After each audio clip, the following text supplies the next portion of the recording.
বন্ধুরা আজ আমি আনবক্সিং করলাম চারটে ব্র্যান্ডেড কোম্পানির শু। চারটে পার্সেলই ছিল দোকানের পার্সেল। আর দোকানে গিয়ে দেখি দোকান তখন বন্ধ করে দিয়েছে। দোকানের সামনে যখন আমি যাই ঘড়ির কাঁটা ধরে তখন বাজে 2:30 থেকে 3টে, এবং কাস্টমারকে আমি যখন ফোন করি কাস্টমারটি তখন আমাকে বলে দোকান বন্ধ হয়ে গেছে, আপনি বাড়িতে চলে আসুন। এবং 10টা মিনিট বাড়ির সামনে দাঁড়ানোর পর কাস্টমারটি অবশেষে আসলো। আর এই প্রথম পার্সেলটি ওপেন করে ফেললাম। প্রথম পার্সেলটি ছিল পুমা কোম্পানির শু, এবং তারপর কাস্টমারটি হঠাৎ বলে ওঠে যে চারটে পার্সেলই কি এরকম ভাবে ওপেন করবেন। আমি তখন ওনাকে বলি হ্যাঁ, যেহেতু চারটে পার্সেলই ওপেন বক্স, আমাকে চারটে পার্সেলই খুলে দেখাতে হবে। এবং দ্বিতীয় পার্সেলটিও ছিল পুমা কোম্পানির, এবং দ্বিতীয় পার্সেলটিও ওপেন করে ফেলেছি। এই দুটো পার্সেলের থেকেও তৃতীয় পার্সেলটি ছিল দামের দিক থেকেও কম, এবং জুতোটার লুকটাও খুব সুন্দর ছিল।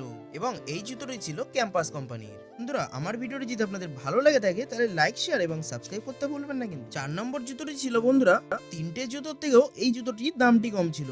বন্ধুরা এই চারটে জুতোর মধ্যে আপনাদের কোন জুতোটি পছন্দ আপনারা কমেন্ট বক্সে অবশ্যই জানাবেন। কিন্তু বন্ধুরা আমার তো সব থেকে ভালো লেগেছে এই 3 নম্বর শুটা, যেটি ছিল ক্যাম্পাস কোম্পানির, এবং দামের দিক থেকেও খুবই কম ছিল।